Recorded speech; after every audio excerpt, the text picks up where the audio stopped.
How you doing? Good, how are you? Good, thanks. What excites you most about week one? I tell you, just getting back to football, I think for all of us involved, this is a very, very special time of year, just getting it together. We all love ball as much as we do. Finally, the season is here. We're really, really excited about it. What about the running backs? I'm trying to stop them. Any Yeah, they're pretty good. I mean, anytime you look at backs, you want to see how fast they are, and you guys are really fast. So they have that special, unique ability about them, and we have to. It'd be a challenge for us to really hold them tight. Could you see a scenario where you're playing like Hugo and Marquise nickel like interchangeably in the same game?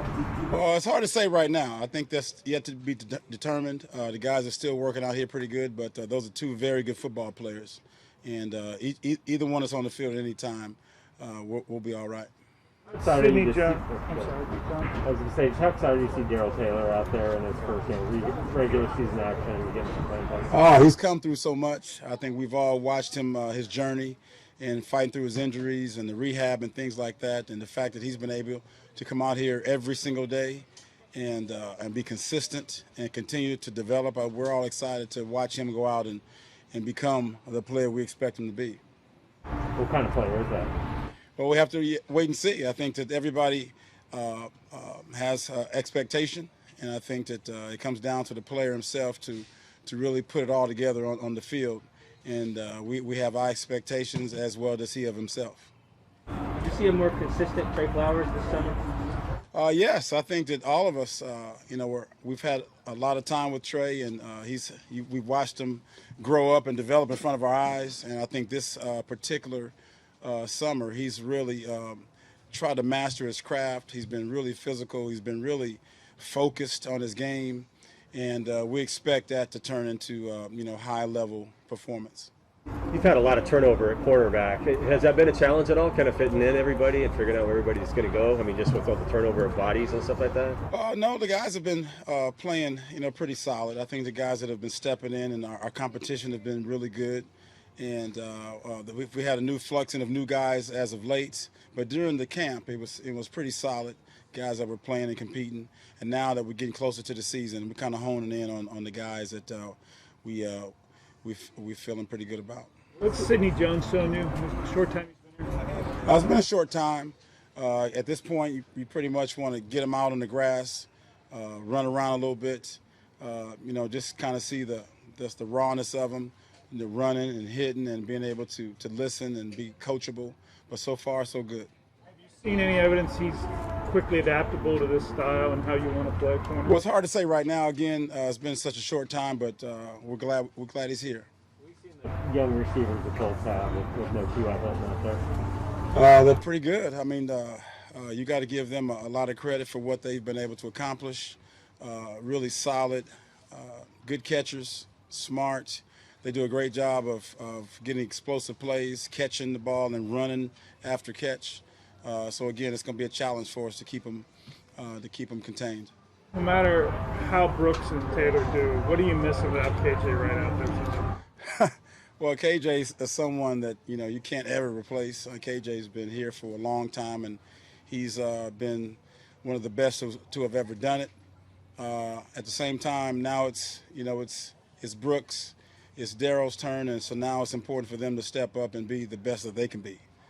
Is there a tangible difference before the snap, for instance? Wagner used to talk about how he just looked at KJ and said they knew where they were going. Is there a tangible difference? Is there more on Wagner's plate now because he's got to catch traffic cop? Well, Wagner didn't just come out of the sky being Wagner. He had a development to him. Same with KJ. They both were here a long time. They played a lot of football, and they developed into the players that they are. Now it's time for Brooks to develop and for him and Bobby to find a way to really work well together. And the experience that Bobby's has, he should be able to work with Brooks pretty well. So far they've been really, really good together.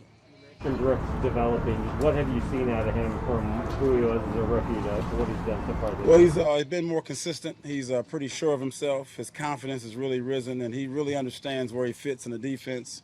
He's a guy that's very aggressive and likes to use his speed.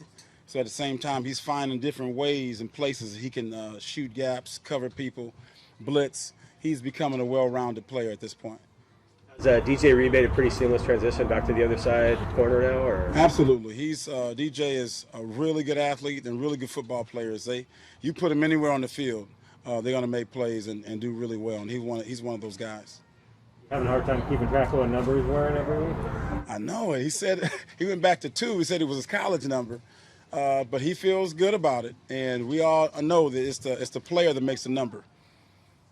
Confusing at all? I mean, like Benson's wearing 10 now. I mean, guys wearing numbers at positions.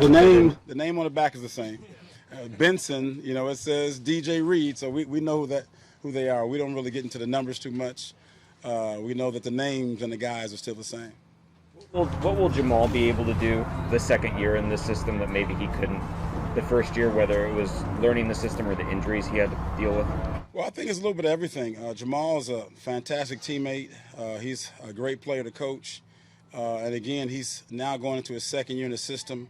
He'll be more well-rounded. He'll understand where he fits in the defense and how all the coverages work together.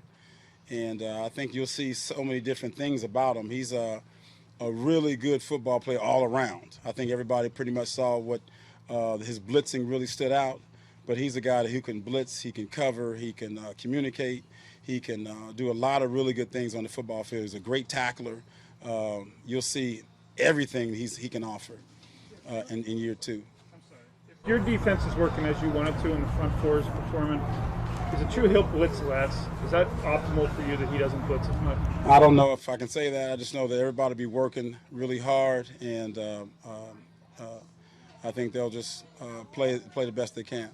You had, going back to KJ, he had like the rubber bands in his ankles and stuff his rookie year. Have you had to do anything else unique like that with young guys? Everybody has, different things they need to work on. KJ was special. He was, a little bit crazy with his legs.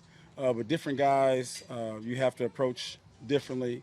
Some guys you need to study more, teach them how to study, walk them around the field, hold their hand doing different things.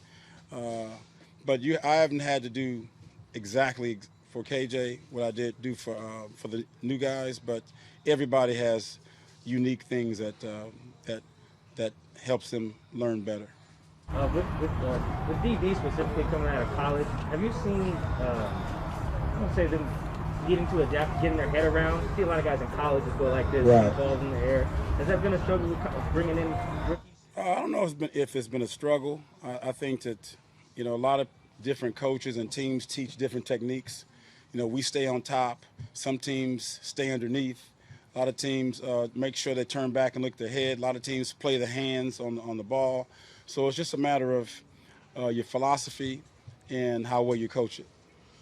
How has Trey Flowers developed over the years in that regard, playing the ball, getting his head around? Well, we'll see. I think that the first 3 years of his career, we've seen his growth. We've seen the different things that he's gotten better at. And I think that this year we're expecting, the best of all the 3 years, because he's really been focused, like you've seen at practice. He's really been working extra, coming late, staying extra, working with the coaches. He really cares. I mean, a guy like that, you can't help to want the best for, because he's really working his tail off. Do you kind of feel like he's in a different place mentally this year? It looks that way. Let's hope that the actions speak louder than words on on game day. Anything else, guys? Thank you. Thank you. Again.